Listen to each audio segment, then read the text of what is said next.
Shalom, kami dari kelompok Aritonang. Di sini kami akan mempresentasikan tentang mewujudkan integrasi melalui seni dan sastra.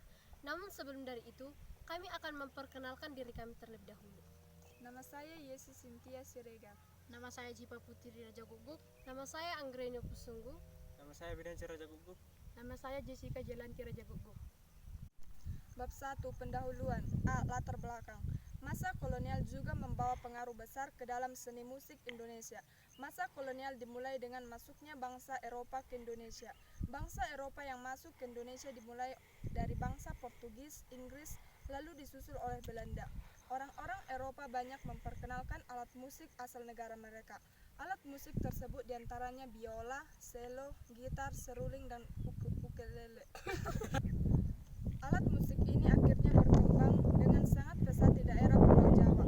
Para musisi pun menciptakan musik dengan perpaduan musik barat dan musik Indonesia yang dikenal dengan musik keroncong. B. Identifikasi masalah. Sesuai dengan judulnya, karya tulis ilmiah ini Ismail Marzuki, Bapak Kesenian Musik, dan berdasarkan latar belakang masalah yang dikemukakan atas masalah yang dapat penulis identifikasi sebagai berikut. Yang pertama, perkembangan musik pada zaman kolonial. Yang kedua, peranan Ismail Marzuki dalam musik Indonesia. Yang ketiga, kondisi politik yang mempengaruhi perkembangan musik Indonesia. C. Rumusan masalah. Rumusan masalah dalam penulisan ini adalah bagaimana peranan Ismail Marzuki dalam kesenian musik Indonesia. 1. Bagaimana perkembangan musik pada zaman kolonial. 2. Bagaimana peranan Ismail Marzuki dalam musik Indonesia. 3. Bagaimana kondisi politik yang mempengaruhi perkembangan musik Indonesia. D. Tujuan penulisan. Yang pertama, mengetahui perkembangan musik pada zaman kolonial. Yang kedua, mengetahui peranan Indonesia. 2. Mengetahui peranan Ismail Marzuki dalam musik Indonesia. Yang ketiga, mengetahui kondisi politik yang mempengaruhi perkembangan musik Indonesia khususnya pada zaman kolonial. Manfaat. Penulis menambah wawasan penulis mengenai peranan Ismail Marzuki dalam perkembangan musik Indonesia. Sekolah menjadikan bahan referensi dalam mata pelajaran sejarah Indonesia. Masyarakat menjadikan salah satu acuan dalam mempelajari perkembangan musik Indonesia. A. Landasan teori. A. Riwayat hidup Ismail Marzuki. Biografi Ismail Marzuki. Ia lahir di Kuitang, Senen, Batavia, 11 Mei 1914. Ismail Marzuki yang lebih dikenal dengan panggilan Maing ini merupakan salah satu maestro musik legendaris di Indonesia. Memang memiliki bakat seni yang sulit dicari bandingannya. Orang tua Ismail Marzuki termasuk golongan masyarakat Betawa intelek yang berpikir. Ismail Marzuki yang dipanggil dengan nama Maing sejak bocah sudah menunjukkan minat yang besar terhadap seni musik. Maing disekolahkan ayahnya ke sebuah sekolah Kristen HIS Indebuk Menteng. Pada periode 1943 sampai 1944, Maing menciptakan lagu yang mulai mengarah pada lagu-lagu perjuangan antara lain Rayuan Pulau Kelapa, Bisikan Tanah Air, Gagah Perwira, dan Indonesia Tanah Pusaka. B. Sejarah musik. Pada tanggal 28 Oktober 1928, pemuda Indonesia mengucapkan ikrar Sumpah Pemuda, yaitu satu nusa, satu bangsa, dan satu bahasa. Diakninya bahasa Melayu sebagai bahasa nasional dan sekaligus diakninya musik diatonis sebagai musik nasional disebabkan perlakuan istimewa terhadap lagu Indonesia Raya sebagai akibat diakuinya bahasa Melayu sebagai bahasa nasional. B. Metodologi makalah. A. Metode penelitian. Metode yang digunakan dalam penulisan karya tulis ilmiah ini termasuk metode kualitatif. Penelitian kualitatif adalah penelitian yang bertujuan memahami realitas sosial, yaitu melihat dunia dari apa adanya, bukan dunia yang seharusnya. Maka seorang peneliti kualitatif haruslah orang yang memiliki sifat open-minded. Karenanya melakukan penelitian kualitatif dengan baik dan benar berarti telah memiliki jendela untuk memahami dunia psikologi dan realitas sosial. Dalam penelitian sosial, masalah penelitian tepak. Dalam penelitian sosial, masalah penelitian, tema, topik, dan judul penelitian berbeda secara kualitatif maupun kuantitatif, baik substansi maupun material.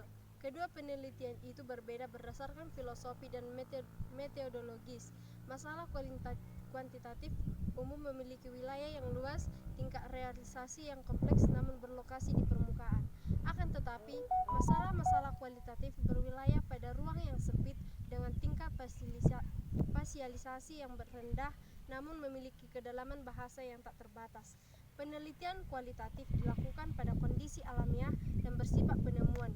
Ciri pokok dalam karakteristik metode penelitian kualitatif yaitu 1. Menggunakan lingkungan alamiah sebagai sumber data. Penelitian kualitatif menggunakan lingkungan alamiah sebagai sumber data. Kedua, memiliki sifat deskriptif analitif. Penelitian kualitatif bersifat deskriptif analitif. 3. Tekanan pada proses bukan hasil. Tekanan penelitian kualitatif ada pada proses bukan pada hasil. 4. Bersifat induktif. Penelitian kualitatif sifatnya induktif. 5. Mengutamakan makna. Penelitian kualitatif menggunakan makna.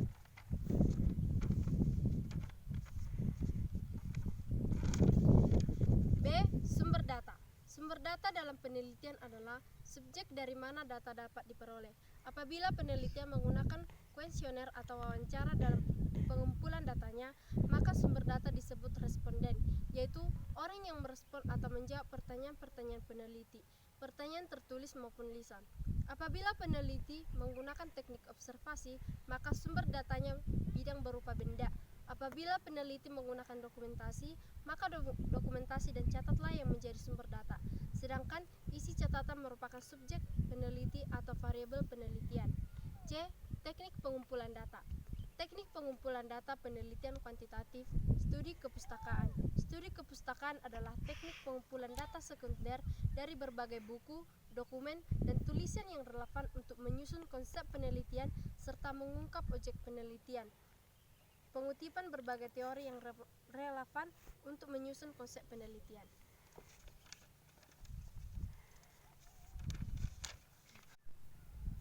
C.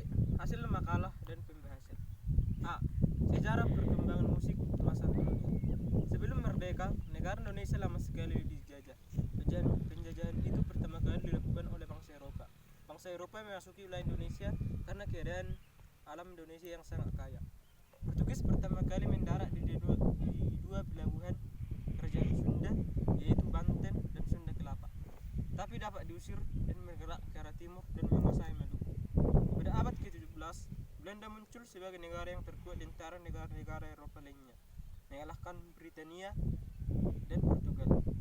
Pada masa itulah agama Kristen masuk ke Indonesia sebagai salah satu misi imperialisme yang dikenal sebagai 3G, yaitu Gold, Glory, dan Gospel. Belanda menguasai Indonesia sebagai koloni hingga Perang Dunia Kedua. Awalnya melalui VOC dan kemudian langsung oleh pemerintah Belanda sejak awal abad ke-19. Bangsa Eropa bersenang-senang dengan bumi yang telah berhasil mereka rampas. Selama masa penjajahan ini, bangsa Indonesia tidak bisa hidup tenang. B. Peranan Ismail Marzuki dalam perkembangan musik Indonesia. Pada tahun 1947, Presiden pertama Republik Indonesia yang mengarang buku yang berjudul Serinah. Menurut Soekarno, saya namakan Serinah tanda terima kasih. Serinah pengasuh saya ketika masih kanak-kanak. Dia mengajarkanku untuk mengenal cinta kasih dan mencintai rakyat.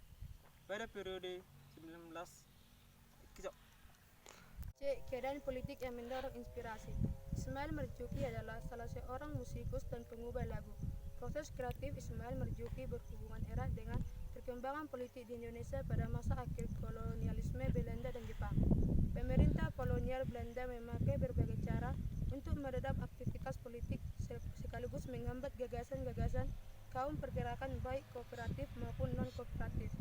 Untuk mencegah partai-partai politik bebas berkeliaran, menarik simpati masyarakat, pemerintah kolonial memberlakukan Vergader Verbod atau larangan berkumpul dan menyelenggarakan rapat. Rakyat dilarang keras mendendangkan lagu-lagu mars milik beberapa organisasi sosial politik. Indonesia Raya yang senantiasa dinyanyikan dalam acara pembukaan dan penutupan rapat. Rapat-rapat partai politik serta lagu-lagu Mas Partai Indonesia Raya boleh diperdengarkan secara instrumental, tetapi tidak boleh dinyanyikan semua itu atas nama menjaga rules and order atau keamanan dan ketertiban.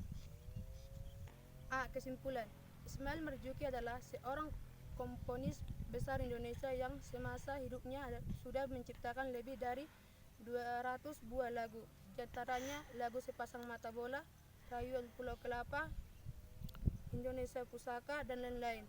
Karyanya yang luar biasa bagi negara membuat pemerintah juga memberikan gelar pahlawan nasional kepadanya pada 2004. Perkembangan musik menjadi ISN politik yang beredar karena perbedaan pendapat di kalangan para pejuang seniman Indonesia. Perkembangan musik berfungsi sebagai salah satu sarana pendidikan nasional mengalir setelah munculnya generasi penerus sesudah W.R. Supratman dan Muhammad Syafi'i.